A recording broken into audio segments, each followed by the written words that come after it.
No DQ Galaxy. We are live to discuss the October 25th, 2024 edition of Friday Night Smackdown with Crown Jewel just around the corner. It is coming up next weekend. Man, what a show this was. A lot went down on this episode of SmackDown in Brooklyn, New York. Now, this was unique because WWE taped next week's SmackDown tonight, October 25th. And they started the October 25th SmackDown early. There was a tape delay. And spoilers for October 25th's SmackDown came out about an hour before the show ended. The result of the main event had already been leaked online. And as we speak, they're wrapping up the November 1st SmackDown. At the very end of this stream, I will give my thoughts on the results for next week's SmackDown. And I will not be doing a live stream next week, but I will give my thoughts on the spoilers at the end of the stream. But let's talk about this week's show. Randy Orton came out from the backstage area. He went over to Triple H in the gorilla position first. Triple H told Orton to go to the ring. Orton did go to the ring, said he wants Kevin Owens at Crown Jewel, but somebody above General Manager Nick Aldis was not allowing it to happen. Orton said he knows that person is Triple H, so he invited Triple H to come to the ring. Triple H took off his glasses at the gorilla position, came down to the ring, and said the reason he was denying the match, he was doing it to protect Randy Orton from Kevin Owens, not the other way around. Triple H said he's just doing his job. The match is not going to happen. He said that Kevin Owens let his guard down. Kevin Owens is usually vicious. He betrays people, but according to Triple H, Kevin Owens trusted Randy Orton and Cody Rhodes. Triple H tried to warn Orton that this is not the same Kevin Owens. Triple H expressed his concern that Randy Orton was gone for 18 months on the shelf and doesn't want Randy Orton to be put back on the shelf, perhaps permanently. And Orton's response was he didn't want to talk to Paul Levesque, the COO, the boss. He wanted to talk to the cerebral assassin, the game. The man who would do whatever it takes to get a match with somebody. The guy that would handle business in the middle of the ring. He begged Triple H for the match, and Triple H, he listened to the fans. They were saying, let them fight, and Triple H reluctantly agreed to sanction the match, but he said, Orton better protect himself at all times. This was a great segment. I really enjoyed it. Triple H doesn't appear on television all that often, so when he does, it's a big deal. And this was a fun way to set up the match for Crown Jewel. And there was more of Randy Orton. More on that in just a little bit. Strong start to the show. We were in for a treat with this SmackDown. We were off to a hot start, and we had more to come. Stay tuned. We had the 7th match of the Best of 7 series, Carmelo versus Andrade, but this time, LA Knight, as the special guest referee, which might tell you there's going to be shenanigans. It was your standard competitive match between these two. Andrade hit the spinning elbow right off the bat, right when the bell rang, tried to get the win. And Hayes tried to use LA Knight as a shield at one point to gain the upper hand. And LA Knight was calling it down the middle, breaking them up in the corner, both guys. And then Carmelo got sent to the outside, and LA Knight was doing the count, and Andrade dove over LA Knight to the outside onto Carmelo.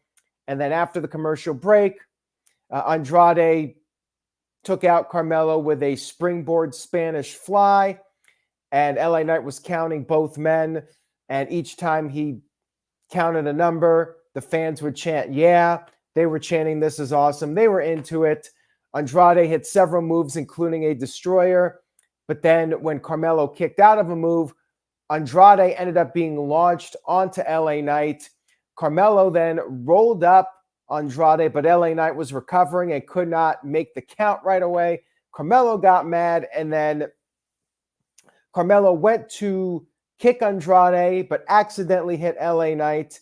LA Knight was down. Carmelo hit the cutter, but then Knight pulled Carmelo out of the ring, threw him over the announce table.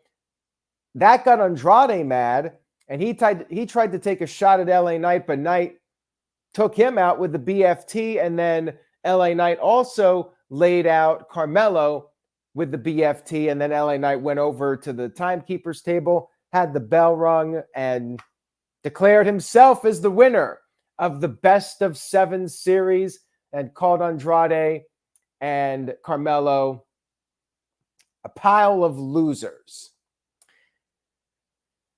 So it was what it was. The 7th match didn't have a decisive winner. Now backstage, Nick Aldis confronted LA Knight and said that you're not going to get away with this. It will be a triple threat match at Crown Jewel for the United States Championship.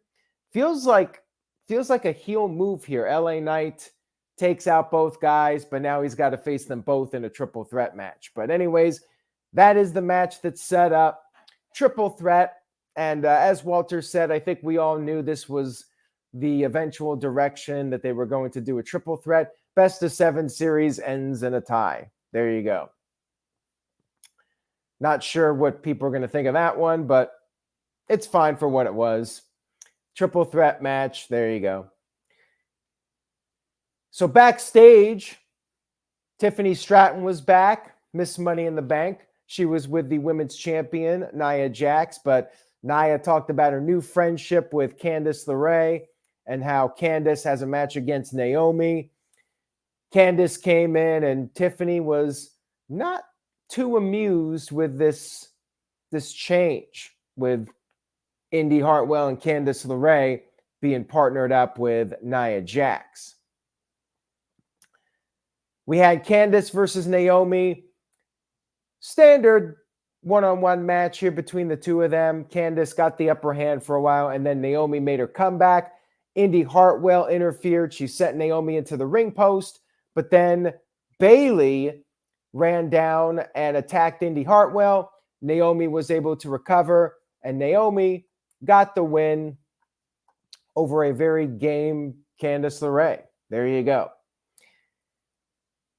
We had Cody Rhodes and Gunther, the world champions, with their in-ring confrontation to hype up their Crown Jewel match, with the winner becoming the Crown Jewel champion. And they went back and forth. Gunther said that Cody is overdramatic, and Gunther said he's the greatest professional wrestler in the company. And then Cody responded by saying, well, you don't do everything. You don't do the media rounds. Gunther, according to Cody, can't even be bothered to get out of bed. And Gunther responded by saying he is the workhorse champion. He knows everything about responsibility. He has the guts to say no to the boss and all the people as well, unlike Cody Rhodes. And as far as Gunther's concerned, that makes Cody a gutless coward. So Cody responded by saying that Gunther claims to be the reign general, but Gunther leads no one but himself. Cody said that having guts is to end a civil discussion by taking the first shot. And that's when Cody attacked Gunther. They had a brawl. Ludwig Kaiser showed up, and it was 2-on-1 beatdown. Randy Orton ran down to make the save, and a little interesting moment here. Randy Orton picks up the WWE Championship before handing it back over to Cody Rhodes. So very interesting. You know, they're still teasing that maybe Randy Orton and Cody Rhodes will go at it. I think we've all been waiting for that since Cody became the WWE champion. Another good segment here. I enjoyed it, and they did set up a tag team match for next week, which I will comment on at the very end of the stream. We had a recap of the Bloodline storyline, Jey Uso being screwed out of the championship by the Bloodline. And then we had all the women's tag teams that have been feuding as of late. Jade Cargill, Bianca Belair, the tag team champions. They were there with Damage Control, Piper Niven and Chelsea Green, and Lash Legend and Jakara Jackson. All the general managers were there. Nick Aldis, Adam Pearce, and Ava. They announced that at Crown Jewel, it will be a 4-team fatal 4-way tag team title match at Crown Jewel. Get all the women on the show match, which is interesting because this is when Bianca and Jade lost their titles in a multi-way match. I think it was the last Saudi Arabia show, if I'm remembering correctly. Correct me if I'm wrong. So now it's a 4-way match, and we'll talk about that. Well, actually, we already did predictions. We did predictions early, which could have found another time to do it, but oh well. Anyways, since I didn't talk about this match, I say the champions will retain this time since they lost the last time. Oh, it was Clash at the Castle that they lost the titles. So thank you for that, Matthew. I say this time Jade and Bianca will retain in the multi-way match. Shout out to Walter Cruz, who sent in a $5 super chat. Thank you for that, Walter. I appreciate it. Walter says, years ago, women couldn't even be on the show. Now we have the tag team titles match. And what if Tiffany cashes in Money in the Bank in Saudi? It will actually be history.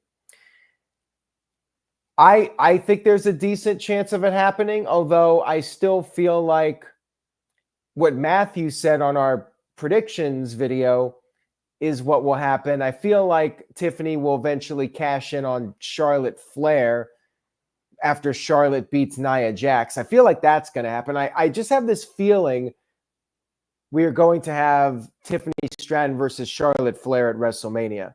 And Nia Jax will drop the title before we get to that storyline. That's just my gut feeling at this point. I mean, it could very well end up being Tiffany cashing in on Nia. We'll have to wait and see. Nothing would surprise me. I could definitely see it happening. And that's part of the intrigue of Crown Jewel, is the possibility of Tiffany cashing in. And shout out to the This Guy Experience, who sent in a $2 super chat. Thank you for that. He was on the panel as well on Thursday night when we talked about Crown Jewel. The 3 matches we knew at the time. Says, I thought Carmelo and Andrade would become tag team champions. The problem with that is it would just be a copy of Sheamus and Cesaro winning the tag team titles. It may still happen, but if they did that, people would just say, oh, they're ripping off that old storyline. And I don't know if they're going to do that or not. I feel like they won't because it's already been done, but you never know. As far as the U.S. title match goes, I really could see it going any way. This could be an instance where LA Knight drops the title without being pinned. Like, if you're going to do it, this would be the match. keep LA Knight strong in defeat. Maybe Carmelo finally wins, give him a big push as United States champion. I'm very torn on this one. But I will go ahead and say Carmelo wins the title, and you give him a singles run. Andrade's already had his singles runs with championships, so he really doesn't need it.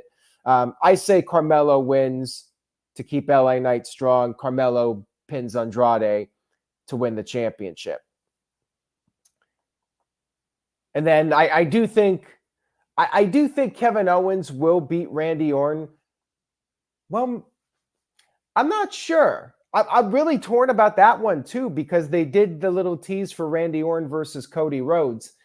I wonder if maybe Randy Orton beats Kevin Owens, and then it's Randy Orton versus Cody at Survivor Series. Cody wins, and then they do Kevin Owens versus Cody at Saturday night's main event. They could flip it, but I feel like we're going to get both matches. Thus, I'm very torn on that one. My gut was to go with Kevin Owens, build him up. So I'll stick with that, but I could see that going either way. Maybe Orton wins and then Owens screws over Cody. So you have both of those matches to build to the future. I really don't know. I'm very torn on that one as to how this is going to go. But yeah, I think what Matthew said makes a lot of sense. Should I go with Randy Orton? I don't know. I'm very torn on it, but I'm going to stick. You know what? I'm going to go with Randy Orton. I'm flip-flopping here live on the stream. Randy Orton beats Kevin Owens, but then Kevin Owens costs Cody the match with Gunther. So Orton is still in future contention. Orton will have the immediate match, Survivor Series. Cody will win. And then Saturday night's main event, it will be Cody Rhodes versus Kevin Owens. Maybe Owens beats Orton in a rematch on SmackDown. So that's what I think is going to happen. But I really don't know. Crown Jewel, when we did the video, I was like at a 6 out of 10 excitement level. I think now I'm bumped up quite a bit, and there's more to talk about here, so stay tuned.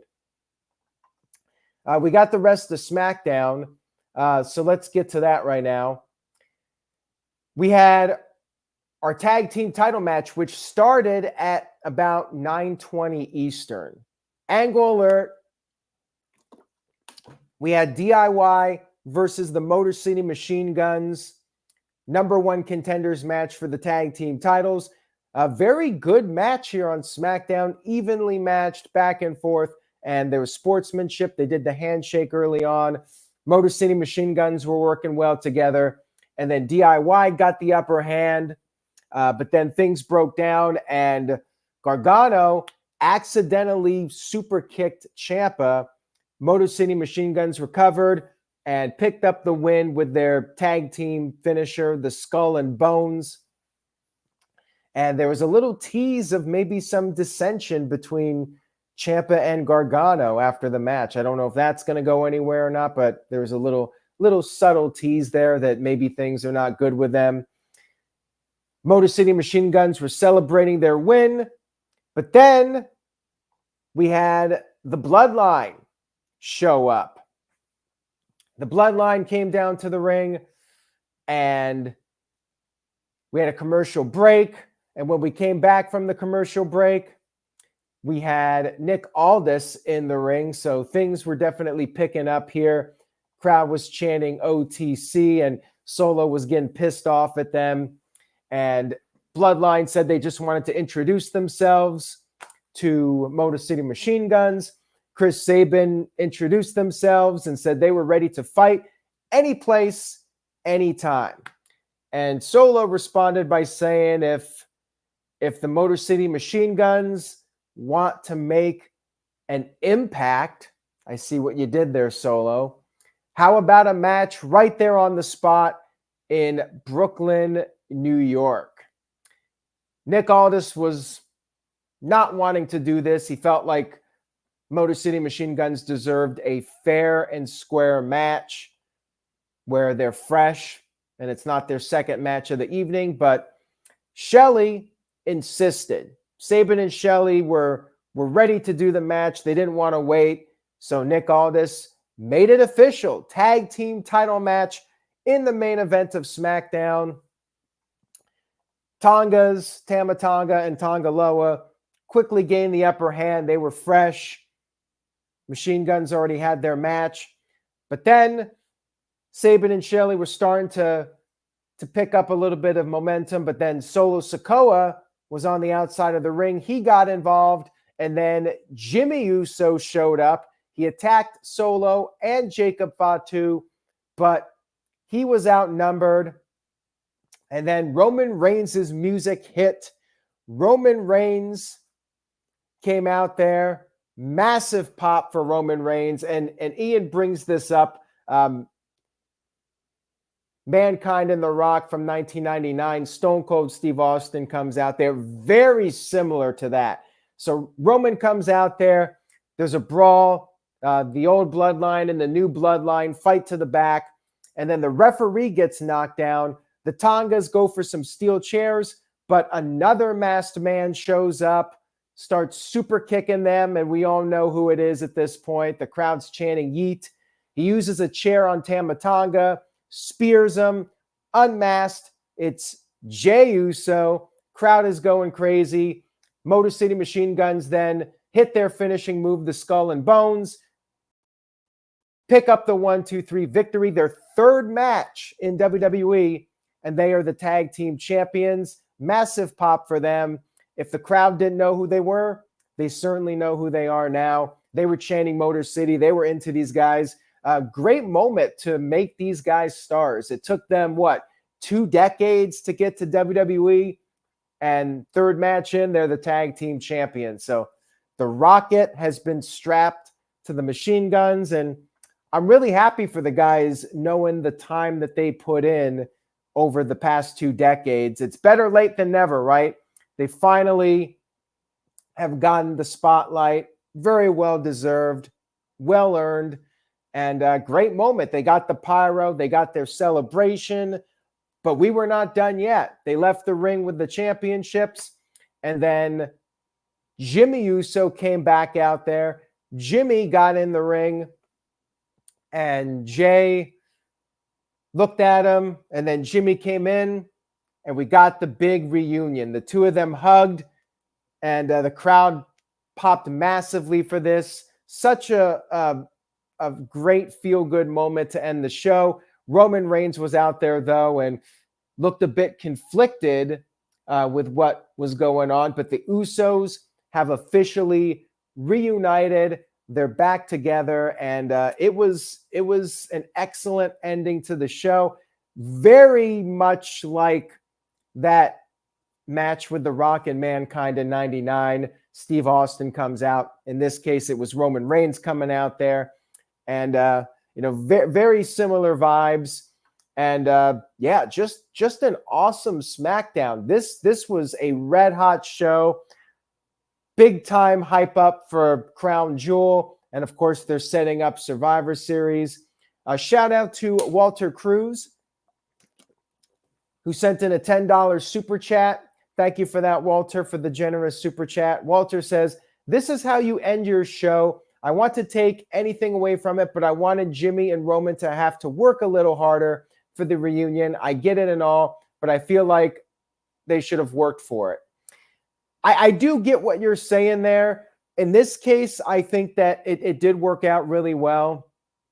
Yeah, maybe they could have done a little bit more, but I mean, this was great, not just to set up the Bloodline versus Bloodline match, but also to put over the Motor City Machine Guns as well. So what they did here, I thought, was extremely effective in setting everybody up and elevating everybody that was involved in this. And there is more. There is a follow-up with the Bloodline on next week's SmackDown. So I will talk about that in a moment here. All in all, this was one of the best SmackDowns of the year. I mean, could be number one. It's right up there. Top tier SmackDown of 2024. I give the show an A. Excellent episode of SmackDown. Highly recommend. Michael goes even a step further. He gives the show an A+. I thought it was very close to a perfect show. It really was, as far as a lot of memorable moments on the show. This was definitely up there. Very eventful SmackDown. Jerry sent in a $2 super chat. Thank you for that, Jerry. I appreciate it. Says, woo, AEW is trash. We live yeet. I would not go that far. I'm not going to say AEW is trash, but I think SmackDown easily was the best show this week and wasn't even close this week. SmackDown, they killed it with SmackDown. Awesome show. Very memorable. Now, before we go here, we do have some spoilers to talk about. Let's talk about that. Now, we had Street Profits. By the way, if you do not want to be spoiled, turn off the video right now. This is your one and only warning. If you do not want to be spoiled, close the video now. Thank you for watching. I appreciate it. This is your spoiler warning. I'm going to discuss the spoilers for SmackDown. Here we go. Street Profits beat Pretty Deadly. Street Profits pick up a win, maybe have them against Motor City Machine Guns. You would think you'd build up a heel team, but Street Profits and Motor City Machine Guns will be a fun match. And then we had a 4-way women's match to set up Crown Jewel. Io Sky picked up a win over Bianca Belair, Lash Legend, and Piper Niven. So I think that can rule out Damage Control as winning the match at Crown Jewel.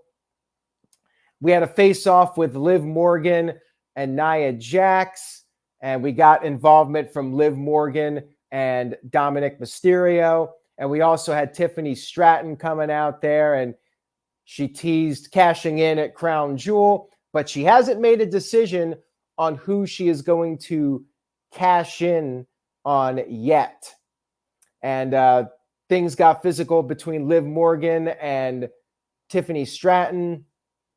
So they definitely did a big tease for that. Now, the only thing that I got out of this without actually seeing it is the fact that they have teased the cash-in so strongly makes me think that it's not going to happen at Crown Jewel. I like to think that WWE wants to throw a curveball. And when they tease something so strongly, it makes me think they're not doing it and they're going to wait a little bit longer. So the fact that they're so strongly putting this idea out there that Tiffany Stratton's going to cash in on anybody. I mean, obviously she's going to tease it, but I don't think it's going to happen. I think they're pushing it too strongly, and it makes me think it will not happen at Crown Jewel, and they're going to save it. And the scenario that we talked about with Matthew on the predictions video with Charlotte coming back and then Tiffany cashing in on her, setting up a WrestleMania match, I think that's more likely. So that's my takeaway from that segment. And we did have a match between Liv Morgan and Tiffany Stratton, although this could suggest something, because when the Money in the Bank holder loses, they end up winning right after they pick up a big loss. Liv Morgan beats Tiffany Stratton, and then Nia Jax laid out Liv, which is very interesting. So Nia got the best of Liv Morgan before the show. That's interesting to me, because I did pick Nia to win the match, but when the person you pick is the one standing on the go-home show, a lot of times they end up losing. Very interesting. Now I'm a little more conflicted. I have to say, I'm very curious about the women's match for Crown Jewel, the women's title match, or the women's Crown Jewel championship match. Okay.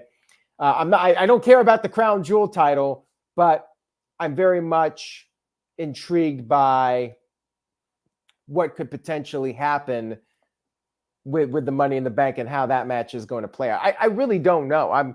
I'm very torn on that one. I have to say, Crown Jewel, for the most part, I don't know exactly what's going to go down on this show. We had Naomi and Bayley defeating Candice LeRae and Indy Hartwell in a tag team match. No surprise there. So Candice and Indy are getting TV time, but they're not really winning any matches. They're basically like Pretty Deadly. They're there to enhance the other teams. And we had a lengthy segment with Roman Reigns and Jimmy Uso. And basically the idea is Jimmy wants Roman Reigns to drop his beef with Jey Uso. And apparently they're doing something at Crown Jewel. I'm not sure exactly what's going on, but it appears like we might be getting a six-way match with the Bloodline at Crown Jewel. And if that is the case, I could see the Bloodline, the new Bloodline, actually winning this time. So that way you have to have one more person in the mix. It's still 4-on-3. And that could be when Sami Zayn shows up. It is possible that there'll be a kickoff match. If they're doing 7 matches, I would not be shocked if the women's tag team title match is thrown on a kickoff. We'll have to wait and see what happens with that. But yeah, they did this segment, and Jey Uso ended up coming out there, and they were talking back and forth, and they managed to talk things out, but Jey was like, if he's disrespected at all, he's out. He's not going to deal with it. But if they're all equals and stand together, then this could work. And then the show, or the segment, ended. I guess Roman Reigns did finally say yeet. So there's a spoiler alert. And the three of them stood together with their arms raised.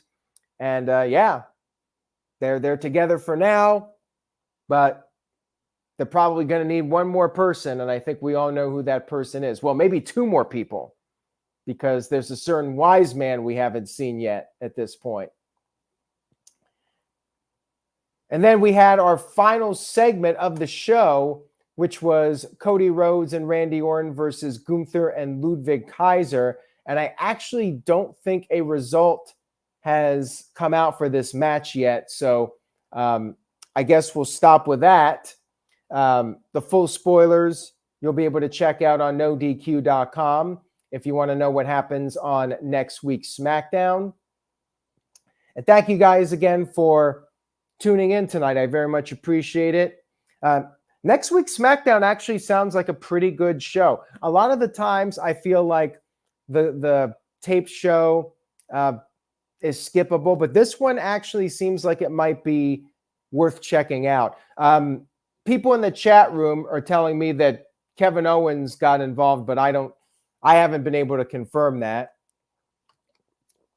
But wouldn't shock me if they did something with Owens at the end of the show. Anyways, whatever happened, the spoilers will be out there. And like I said, great SmackDown this week. Crown Jewel is shaping up to be a pretty interesting show, and I'm looking forward to it.